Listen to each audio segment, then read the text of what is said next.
कई नाम हैं द्रौपदी के, एक नाम नहीं है। पंचाली भी नाम है, कृष्णा भी नाम है, वो भी द्रौपदी का नाम, क्योंकि वो उसका रंग एकदम गोरा नहीं था। और कृष्णा का मतलब होता है जिसका रंग गोरा ना हो, थोड़ा सा काला। कृष्ण का मतलब ही यह है। तो एक दिन की बात है कि द्रौपदी सुनती है कि कोई बहुत ही पहुंचा हुआ ऋषि आया है शहर में, और वो फ्यूचर, भविष्य की सारी बातें बताता है। तो वो जाना चाहती है और जानना चाहती है कि उसके भविष्य में क्या है। तो वो गई जहां ऋषि बैठे थे, और ये ऋषि और कोई ऋषि नहीं थे, ये वेद व्यास थे। तो वो गई वहां। वेद व्यास ने कहा, क्या चाहिए? क्या मेरे को मालूम करना है कि मेरे भविष्य में क्या होगा? कहा, तुझे नहीं मालूम? तू यहां क्यों पैदा हुई? तेरे वजह से लाखों औरतें विधवा होंगी, तेरे वजह से लड़ाई होगी, भयंकर युद्ध होगा। द्रौपदी को बड़ा बुरा लगा। मेरी वजह से होगा? हाँ, तेरी वजह से होगा।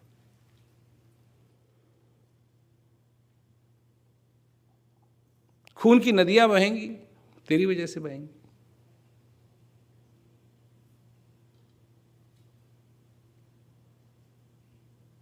तब द्रौपदी बोलती है कि इसका कोई इलाज नहीं है, ये बात पलटी नहीं जा सकती।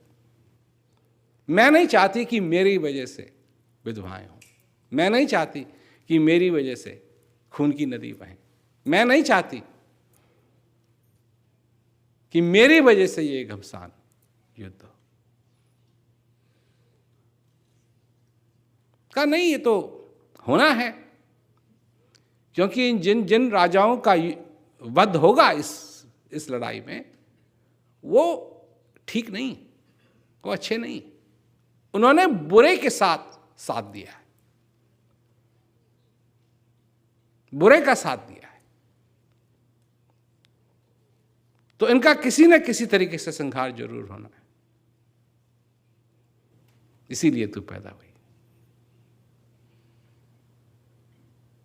तो वो कहती है नहीं, कोई इलाज तो जरूर होगा इसका। तो वेद व्यास जो इसका इलाज बताते हैं वो मैं बताना चाहता हूं। कहानी का जो, ये तो कहानी है, तो जो इलाज है, तो वेद व्यास कहते हैं द्रौपदी से, देख, अगर तू 3 चीजें कर पाए अपने जीवन में, 3 चीजें,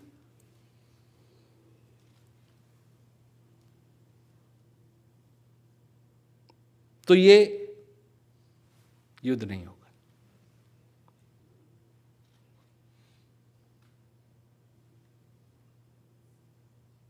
क्या? कहा कि एक, किसी को ठेस मत पहुंचाना।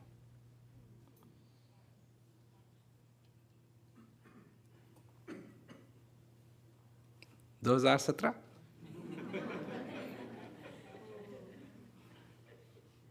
तब की बात, अब की बात। और ये बात जो मैं कह रहा हूं, ये महाभारत से पहले की है, उस युद्ध से पहले की है, क्योंकि अभी युद्ध हुआ नहीं है, अभी तो द्रौपदी है, अभी तो द्रौपदी की शादी भी नहीं हुई है।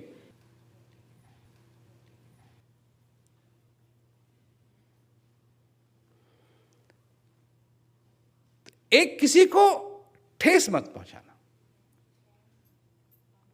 और अगर तुमको कोई ठेस पहुंचाए तो बुरा मत मानना।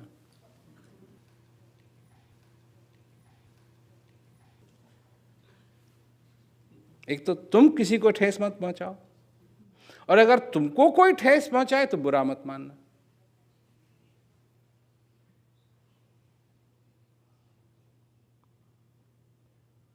और अगर बुरा मान भी जाओ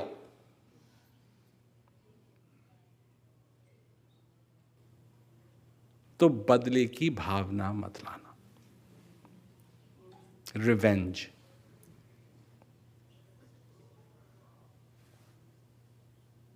तीन चीज। एक तो किसी को ठेस मत पहुंचाना, don't offend anyone, and if somebody offends you, अगर कोई तुमको ऑफेंड करता है, कोई ठेस पहुंचाता है, डोंट बी ऑफेंडेड। और ठेस पहुंच भी गई तो फिर क्या करते हैं हम? बदला लेंगे, नहीं? और ये तीनों चीजें कर्म से और वचन से, न कर्म में न वचन में किसी को ठेस पहुंचानी।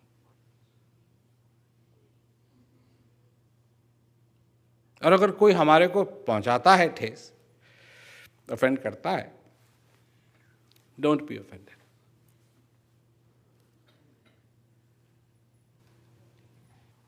द्रौपदी बड़ी खुश हुई, वाह, ये तो मैं कर सकती हूं,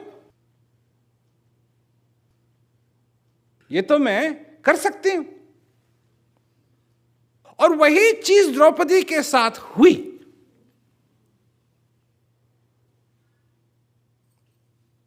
जब इंद्रप्रस्थ बना,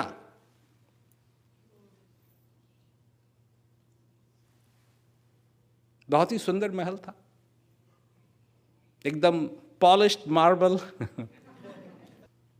तो कहीं पॉलिश्ड मार्बल है और कहीं पूल है पानी का। दुर्योधन को वो महल दिखाया जा रहा है।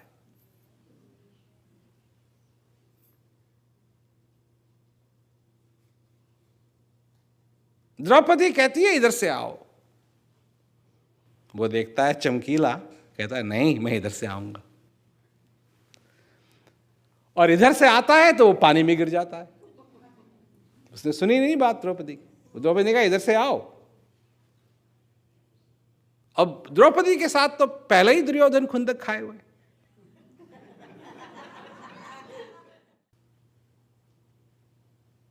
तो वो कहती है, मतलब वो वाली बात हो गई, वो कहती है कि क्या कहते हैं, बाएं मुड़ो तो वो दाएं मुड़ेगा। तो उसने कहा कि इधर से आइए, उसने कहा नहीं मैं इधर से नहीं, इधर से आऊंगा। और वो गिर गया पानी में, वो हंस पड़ी। किसी को ठेस मत पहुंचाओ।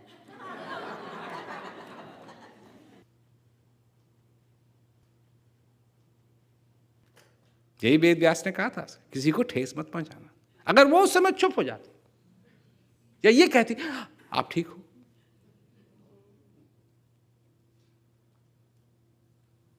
तो हो सकता है कि दुर्योधन के भी हृदय में थोड़ी सी नम्रता आ जाती द्रौपदी के प्रति।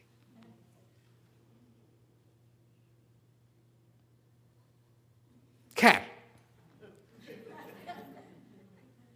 बात ये नहीं है, मतलब अगर इस रास्ते पे चल दिए कि ऐसा होता तो ऐसा हो जाता, ऐसा होता तो ऐसा हो जाता, ऐसा हो जाता तो ऐसा हो जाता, तो फिर सारी रात यहां पड़े रहेंगे।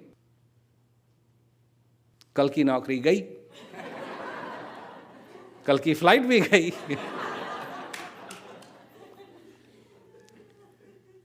हुआ जो होना था, पर वो भूल गई जो उसको बताया गया था कि तू किस प्रकार इस लड़ाई को बचा सकती है। क्या निकला उसके मुंह से? हंसी निकली। वो दुर्योधन को भाई नहीं। दुर्योधन ने फिर द्रौपदी को ऑफेंड किया, उसको ठेस पहुंचाई। कैसे? से कपड़े निकालने के लिए ठेस भी पहुंची उसको। और दूसरी सबसे बड़ी चीज उसने क्या की? इसका मैं बदला लूंगी।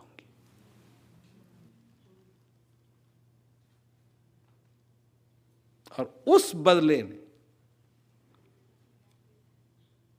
भीम ने कहा, दुशासन ने कहा यहां आके बैठ, कहा इसी टांग को मैं तोड़ूंगा,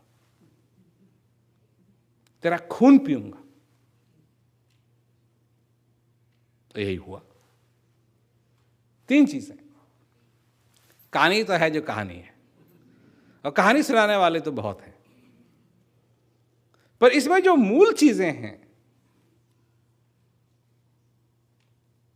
वो ये है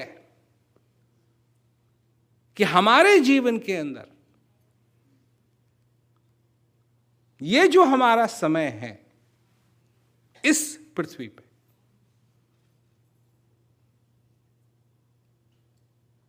क्या हम इस जीवन को इस तरीके से जिएं